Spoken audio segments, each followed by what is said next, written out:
Hi everyone, मैं माधव। आज हम डिस्कस करने वाले हैं टीडीएस ऑन इमूवेबल प्रॉपर्टी। अगर आप एक बायर हैं, यानी प्रॉपर्टी खरीदने वाले हैं या प्रॉपर्टी बेचने वाले हैं, खासकर किसी एनआरआई से खरीदने वाले हैं, तो ये वीडियो आपके लिए है। हर चीज़ को मैं इस वीडियो में बहुत ही बेसिक वे में समझाने की कोशिश करूँगा। वीडियो को पूरा देखें।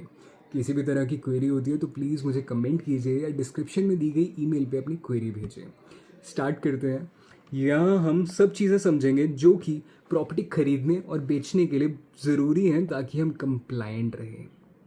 स्टार्ट करते हैं। तो 1961 एक्ट में टीडीएस के प्रोविजन सेक्शन 192 से 195 में दिए गए थे। टीडीएस क्या है?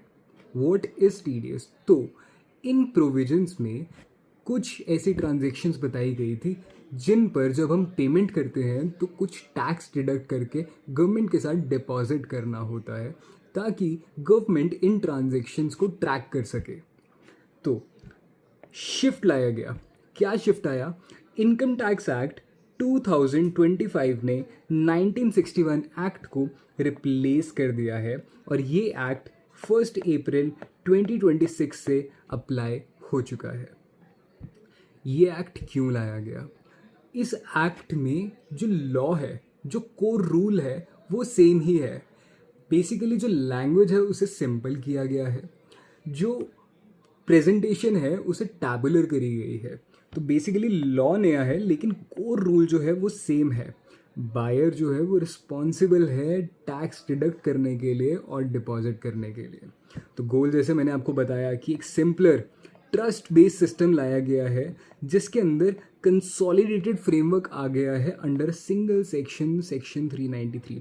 तो जो सेक्शन 192 से 195 सेक्शन थे, यानी उसके अंदर अलग अलग सेक्शन थे, 192, 193, 194, उसके अंदर भी अलग अलग थे, 194 सी, जे, एम, एन, लेकिन अब सिंगल सेक्शन कर दिया गया है सेक्शन 393। कोर रूल क्या रहने वाला है हमारे केस में?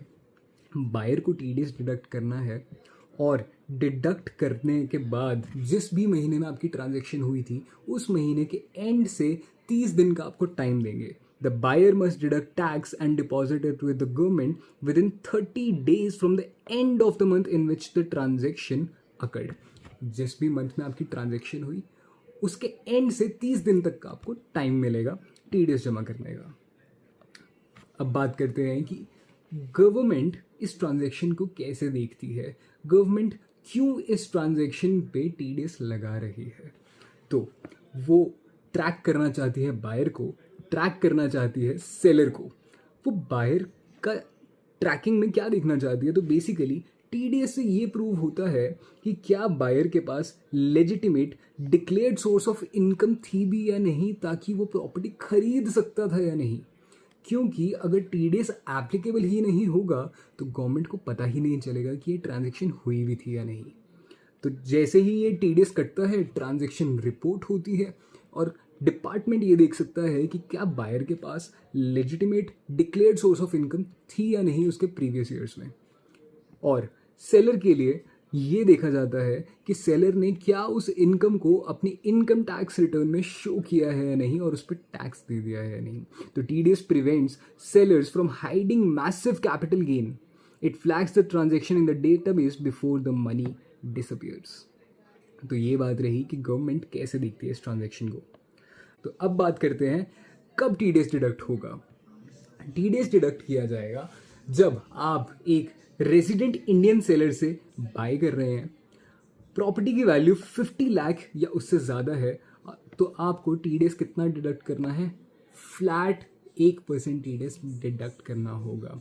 यहाँ पर ध्यान रखना, if the property crosses the 50 lakh threshold, you must deduct 1% on the entire amount, not just the amount above 50 lakh। मतलब अगर मैं 60 लाख की प्रॉपर्टी खरीद रहा हूँ तो मुझे 10 लाख पे टीडीएस नहीं डिडक्ट करना, मुझे पूरे 60 लाख पे टीडीएस डिडक्ट करना है। तो क्या कहा मैंने? अगर आप किसी रेजिडेंट इंडियन सेलर से प्रॉपर्टी खरीद रहे हैं जिसकी वैल्यू 50 लाख या उससे ज़्यादा है तो आपको 1% टीडीएस डिडक्ट करना होगा। अब बात आती है डिडक्ट कब करना होगा, पेमेंट करते वक्त या रजिस्ट्री के वक्त। तो इसका मैं जवाब आपको आगे दूंगा। अब मैंने क्या कहा कि 1% TDS आपको डिडक्ट करना है, लेकिन वो कौन सी वैल्यू पे डिडक्ट करना है ये जानते हैं। तो जो आपकी एक्चुअल सेल कंसिडरेशन है, यानी कि जो भी पैसा हम उन्हें देंगे या फिर जो स्टैम्प ड्यूटी वैल्यू जो कि गवर्नमेंट सेट करती है, उन दोनों को हमें कंपेयर करना होगा, और जो भी विच एवर इज हायर उस पर TDS एप्लीकेबल होगा। Always calculate the 1% TDS on the higher of the sale price और द स्टैम्प ड्यूटी वैल्यू। तो एग्जाम्पल लेते हैं कि मेरी एक्चुअल सेल कंसिडरेशन तो 44 लाख थी, लेकिन मेरी स्टैम्प ड्यूटी वैल्यू अगर 55 लाख है तो 55 लाख ही मेरी वैल्यू बनेगी, और इस पे TDS डिडक्ट होगा। ये 50 लाख से अबव माना जाएगा और इस पे आपको 55 लाख पे 1% TDS डिडक्ट करना है। अब दूसरी चीज़ जिसका आपको ध्यान रखना है, दैट इज़ हिडन एडिशंस। बहुत बार क्या होता है कि जब हम किसी बिल्डर या डेवलपर से प्रॉपर्टी परचेज करते हैं तो उस केस में वो इंसिडेंटल चार्जेस अप्लाई कर देते हैं, जैसे कि club membership fees, car parking, advance maintenance, electricity facility fees. ये सब आपके कंसिडरेशन का पार्ट बनता है, उस 50 लाख की थ्रेशोल्ड का पार्ट बनता है। जैसे कि जब हम कैलकुलेट करेंगे टोटल कंसिडरेशन, तो वहाँ पर हम बेस फ्लैट या लैंड प्राइस तो लेंगे ही लेंगे, car parking fees, club membership fees, advance maintenance fees, ये सब चीज़ें लेंगे और फिर इसे 50 लाख से कंपेयर करेंगे। इसके अंदर आपको GST लेने की ज़रूरत नहीं है। Do not calculate TDS on the GST component of an under construction property. यहाँ पर अगर आपका सेलर रिफ्यूज़ कर देता है कि भाई मैं पैन नहीं दूंगा, तो उस केस में TDS आपका स्काई रॉकेट कर जाएगा 1% से 20% तक। ठीक है, और तो इसका एग्जांपल ले लेते हैं। एक मान लेते हैं कि हमने जो फ्लैट परचेज किया वो 48 लाख का है और 10 लाख रुपए के इंसिडेंटल चार्जेस हैं। तो हो सकता है बहुत लोग सोचें कि 48 लाख पर तो TDS एप्लीकेबल ही नहीं होगा, लेकिन हमें इसका टोटल देखना है which is 58 lakh and it is more than 50 lakh rupees, तो इस पर भी TDS एप्लीकेबल हो जाएगा।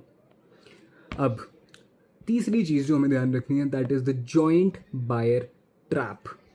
मान लेते हैं कि आप एक प्रॉपर्टी खरीद रहे हैं 80 लाख रुपीज़ की, और यहाँ पे जो बायर हैं वो 4 हैं। तो क्या आपकी जो 80 लाख की प्रॉपर्टी है और सबका शेयर 20-20 लाख का है, तो यहाँ पे TDS अप्लाई नहीं होगा? बिल्कुल होगा। जो आपको वैल्यू देखनी है वो प्रॉपर्टी की देखनी है, बायर वाइज नहीं देखनी है। The 50 lakh threshold applies to the total aggregate property value regardless of how many co-buyer और co-seller are splitting the deal। जितने मर्जी बायर जितने मर्जी सेलर हो उससे कोई फ़र्क नहीं पड़ता है, आपको प्रॉपर्टी की वैल्यू देखनी है, टोटल कंसिडरेशन देखनी है। अगर वो 50 लाख से ज़्यादा है तो TDS अप्लाई हो जाएगा। और जैसे कि यहाँ पे कहा कि always verify the government stamp duty value and include parking amenity fee before calculating your TDS। आगे चलते हैं, अब समराइज कर लेते हैं थोड़ा सा। तो इमूवेबल प्रॉपर्टी अगर आपकी नॉन एग्रीकल्चरल है, यानी कि रेजिडेंशियल, कमर्शियल या इंडस्ट्रियल है, तो उस केस में 1% TDS अप्लाई हो जाएगा। अगर आपकी इमूवेबल प्रॉपर्टी एक रूरल एग्रीकल्चरल लैंड है तो वो एग्जेम्प्ट फ्रॉम TDS है, क्योंकि जो आपकी रूरल एग्रीकल्चरल लैंड होती है वो कैपिटल एसेट नहीं होती है, तो उस पर किसी भी तरह का TDS अप्लाई नहीं होगा। लेकिन अगर आपकी एग्रीकल्चरल लैंड एक अर्बन एग्रीकल्चरल लैंड है तब 1% TDS अप्लाई हो जाएगा।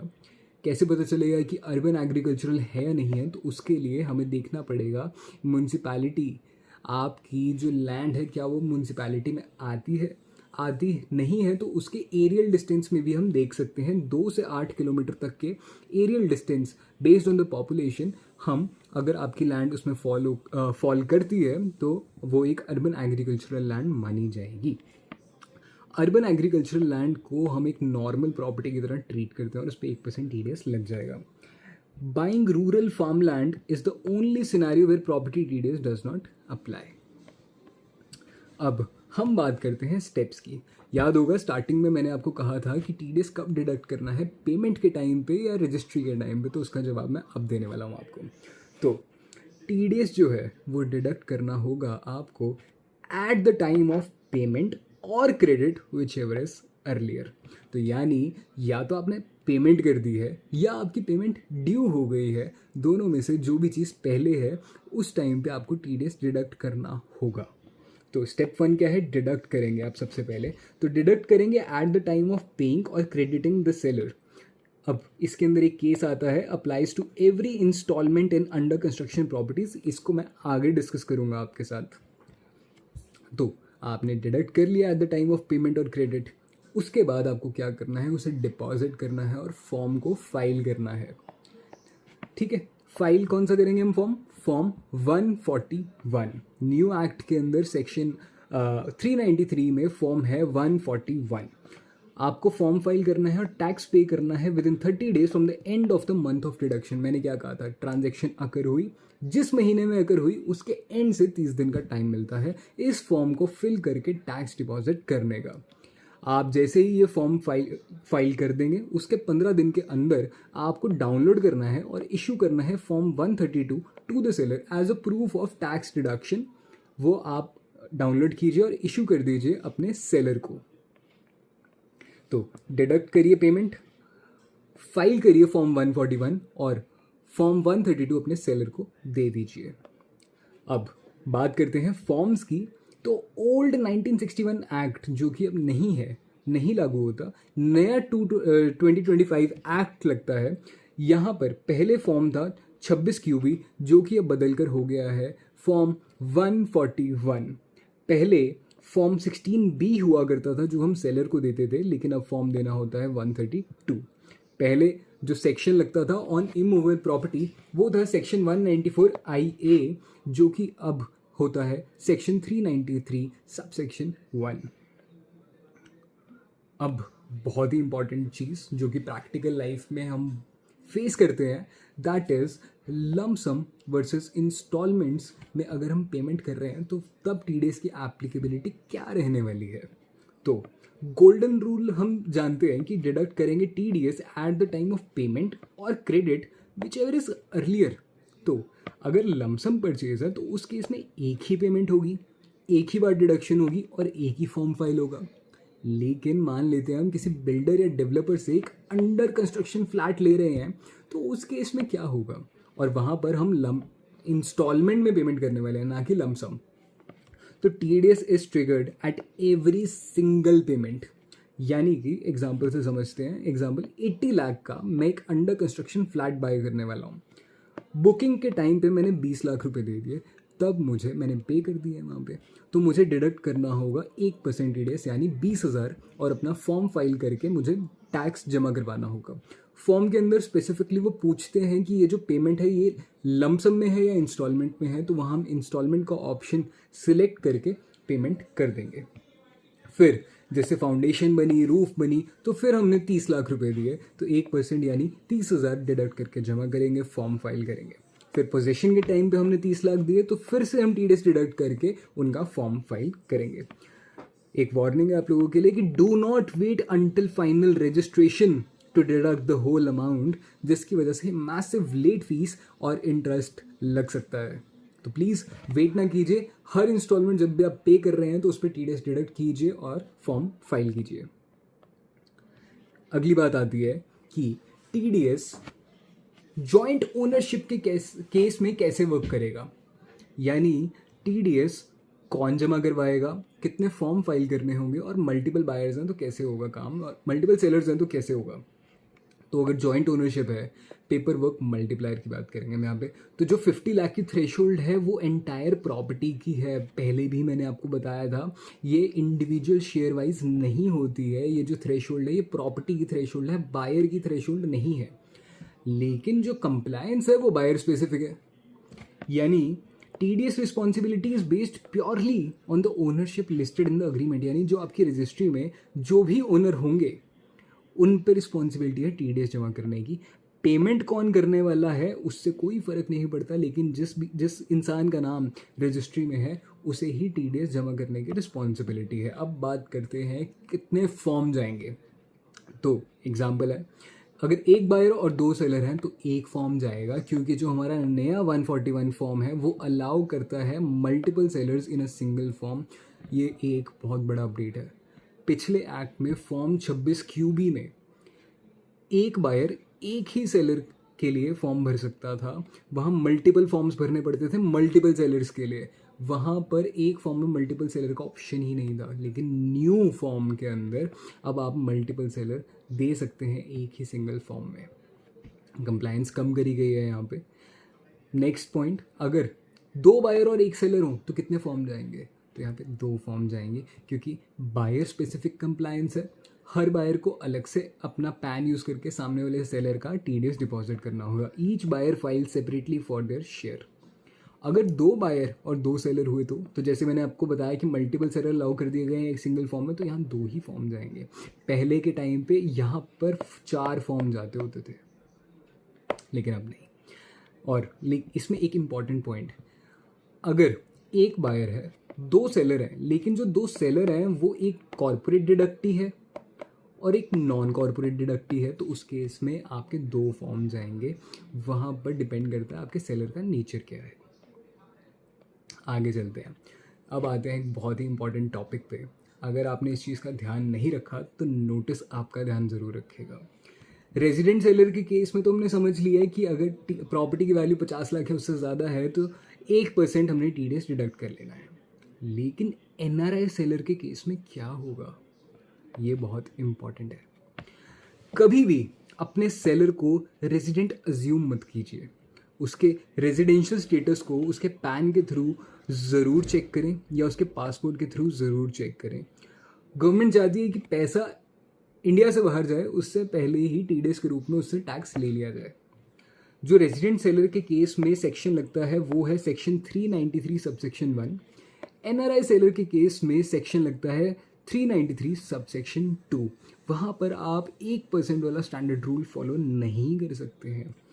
अगर आप प्रॉपर्टी किसी NRI से खरीद रहे हैं तो ये आपकी लीगल रिस्पॉन्सिबिलिटी को पूरी तरह चेंज कर देता है।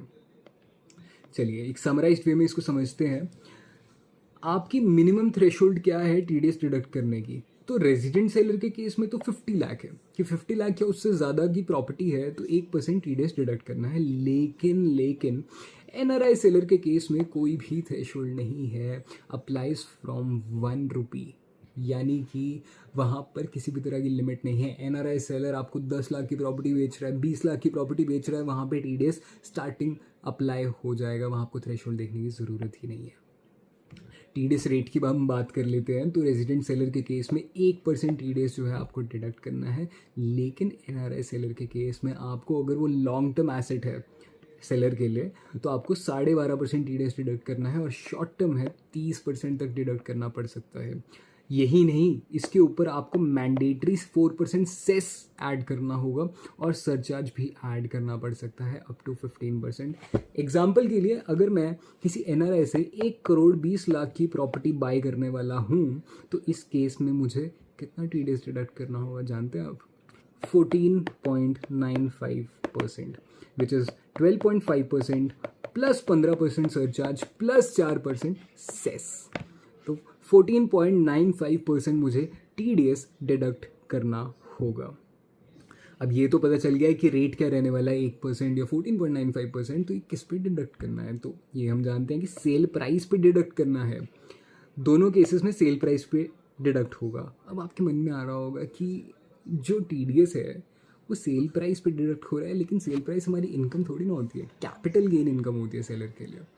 तो रेजिडेंट सेलर के केस में 1% TDS समझ आता है, लेकिन NRI सेलर के केस में 14.95% बहुत ज़्यादा हो जाता है।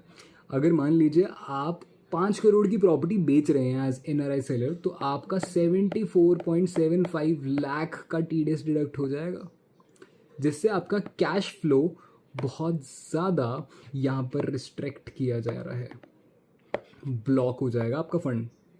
तो इसके लिए क्या करें? तो इसके लिए एक स्पेशल सर्टिफिकेट ले सकते हैं, मैं आगे बताने वाला हूँ आपको। तो NRI transaction trigger massive TDS rate from the very first रुपी।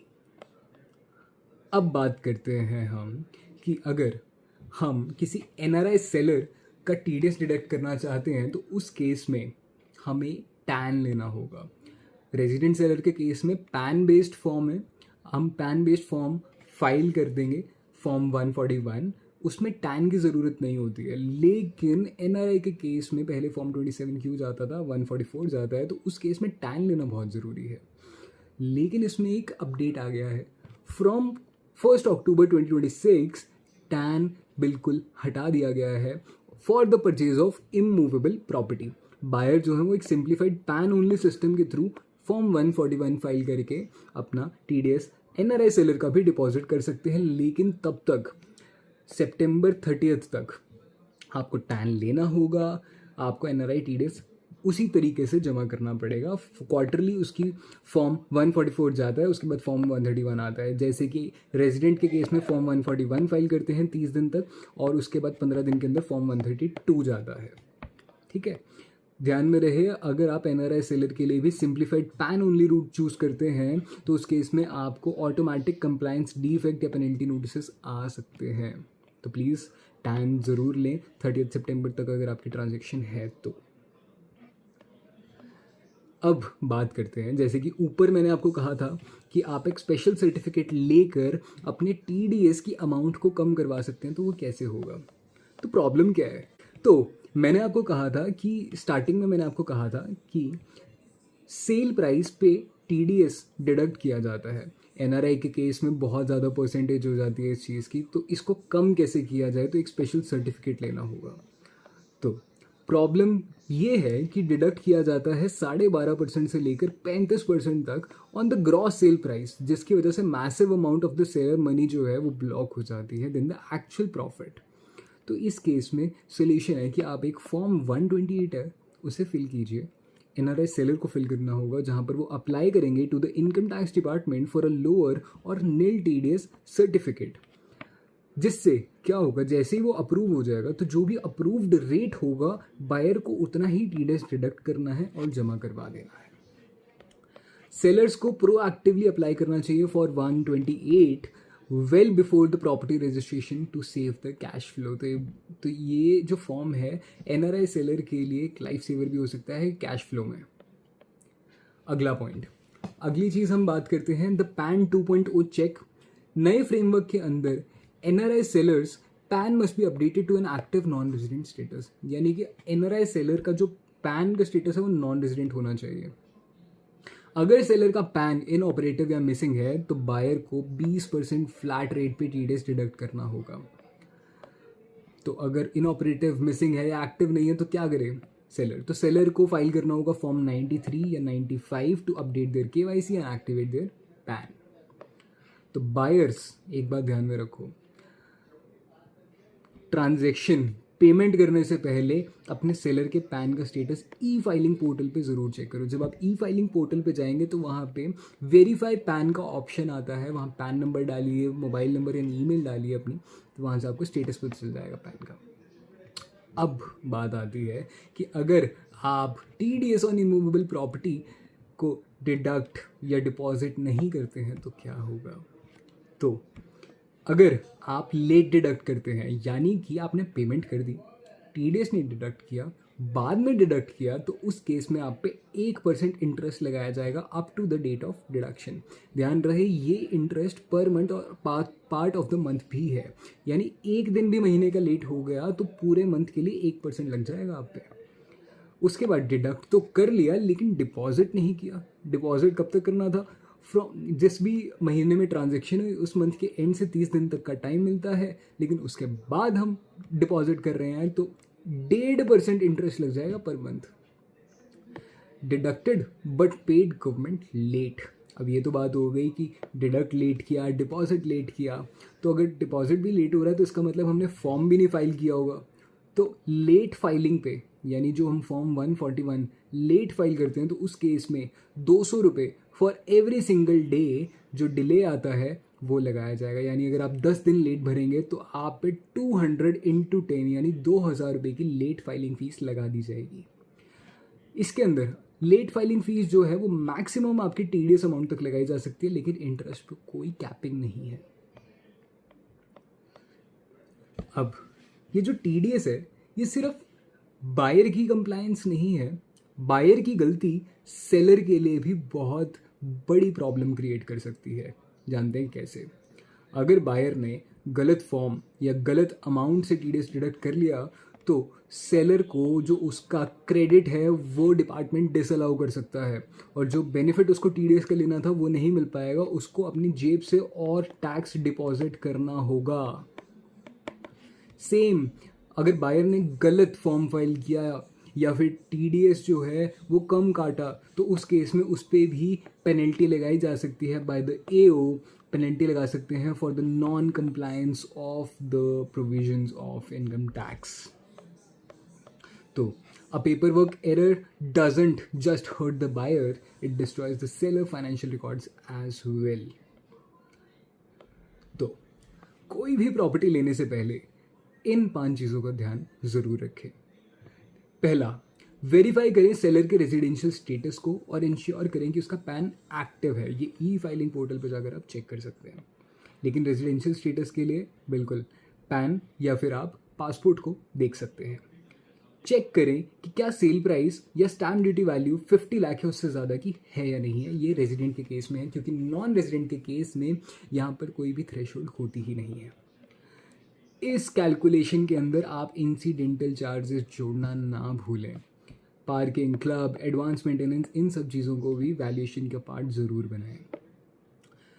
इन सब चीज़ों के बाद सेलर का residential status, sale price check, incidental charges, इसके बाद आपको टैक्स डिडक्ट करना होगा। सही परसेंटेज से डिडक्ट करें बिफोर मेकिंग द पेमेंट, और ये लमसम और इंस्टॉलमेंट्स दोनों पे एप्लीकेबल होता है। फॉर्म 141 को फाइल करें विद इन 30 डेज और इशू करें form 132 to the seller within 15 days. मैं आपको इसमें कहूँगा कि इस ट्रांजेक्शन को करने से पहले एक टैक्स प्रोफेशनल की हेल्प ज़रूर लें। आई होप ये वीडियो आपको हेल्पफुल लगी हो। Thank you so much. किसी भी तरह की आपकी क्वेरी होती है तो प्लीज़ मुझे कमेंट कीजिए या फिर डिस्क्रिप्शन में दी गई मेल पर अपनी क्वेरी भेजिए। Thank you so much.